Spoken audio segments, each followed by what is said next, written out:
Okay, we are going to talk about some trigonometric identities in this video. I will be posting a document later to Google Classroom that has all these there, but you're welcome to write these down. Traditionally, you would have to memorize these, but since we're not in a traditional setting, you just have to be able to reference them.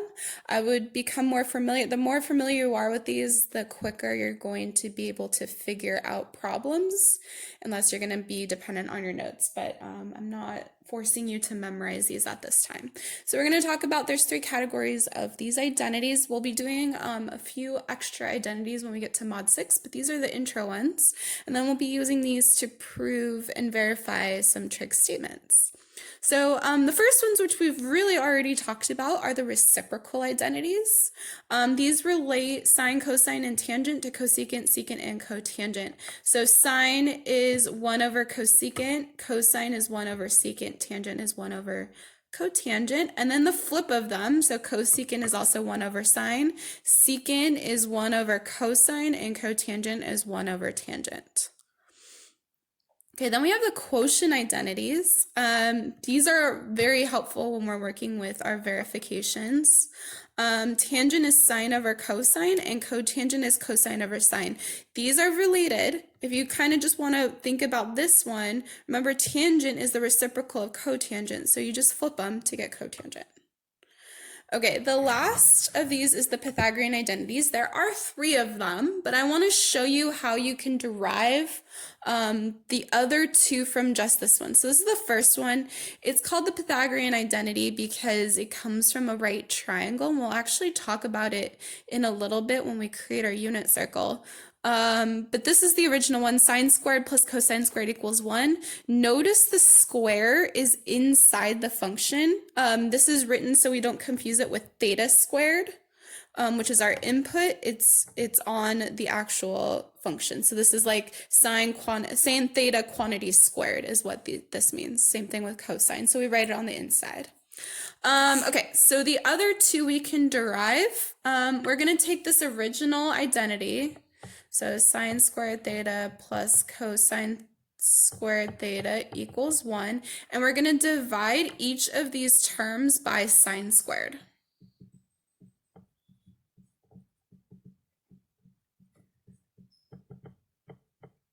And we're going to use our other identities to simplify this. So sine squared over sine squared, that's just 1. Cosine squared over sine squared, if you look over here, cosine over sine is cotangent. So this is going to be cotangent squared.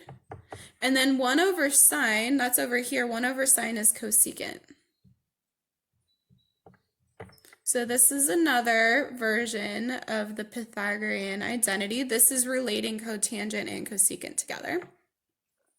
And then the last one, we're going to do the same thing. We're going to start with our original Pythagorean identity. And we're going to divide now everything by cosine squared.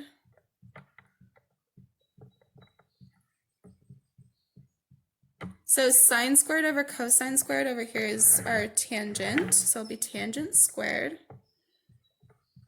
Cosine over cosine is just 1. And then 1 over cosine squared, that is over here. 1 over cosine is secant. So that'll be secant squared. Oops. So this is our other version of our Pythagorean identity. So we've got 1, 2, and 3 of them. All right, so now what we're going to do with these is we are going to simplify some trig expressions. So hopefully you have these written down. If you have to come back and rewind to do that, that might be a good idea. So for this problem, we are going to try and simplify this down to one single trigonometric function. One thing that a lot of people like to do as their first step is to rewrite everything in terms of sine and cosine. So we could change the secant theta into a 1 over cosine theta, but I think in this problem it might be easier to distribute the cosine theta first. So there's not always one direct way to do these. You're just trying to simplify these down the best you can. So sometimes you might want to start off by replacing all your sines and cosines. Sometimes you might want to go for another algebraic approach. So I'm going to go ahead and distribute my cosine theta. So I have cosine theta times secant theta minus cosine theta times cosine theta is cosine squared theta. Okay, now looking at this, now I want to replace the secant here with a 1 over cosine. So I have cosine theta times 1 over cosine theta minus our cosine squared theta. Now this term here, I can write this cosine is over 1, and then these two cosines cancel out. So now I'm left with a 1 minus cosine squared theta. Now you might be looking at that like, how can I simplify that any further? We've got a squared term here. Anytime you have a squared term and you're trying to simplify, you're probably going to go to those Pythagorean identities. So if you remember from earlier, we have sine squared theta plus cosine squared theta equals 1. So what we might want to do here, we want 1 minus cosine squared theta. If we move this cosine squared to the other side by subtracting, we get 1 minus cosine squared theta. So we're going to replace that whole term with sine squared, and that is our final answer. One single trigonometric function. Okay. Now we're going to move into identity verification. So I'm going to go ahead and erase this. All right, so now we're going to do an identity. So this is an example of a trigonometric identity. You've got two sides of the equation. And the idea with an identity is you want to pick one side, probably the more complicated side, simplify it down like we did earlier, and make the left side look like the right side. Okay, we don't work across the equal sign in verification. We only work with one side and show equals the other side. Okay, so you want to pick the more complicated side. Now, if you're looking at this one, you're probably looking at it and like thinking that they both look complicated. Generally speaking, the one, if you're adding versus multiplying, this has more work to do because we're probably going to have to get common denominators with this addition, whereas this one you just kind of cancel out. So I'm actually going to pick this side. So I'm going to totally ignore my right side, and this is what I'm trying to show at the end of my problem. Okay, so starting with this left side, my first step is probably going to put everything in terms of sine and cosine. So tangent, if you remember, is sine over cosine, and cotangent is cosine over sine.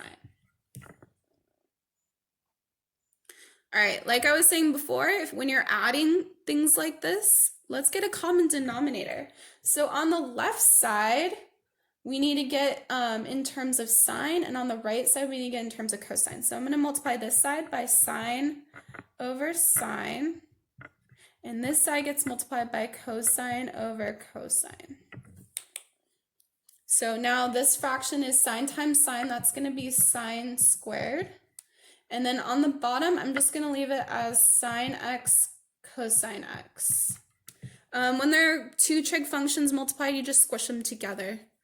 All right, in this one we have cosine times cosine, which is cosine squared, and then over again sine x cosine x. Okay, now we've got common denominators, so we can squish the function together with that same denominator. So our denominator is sine cosine, and then we've got sine squared plus cosine squared.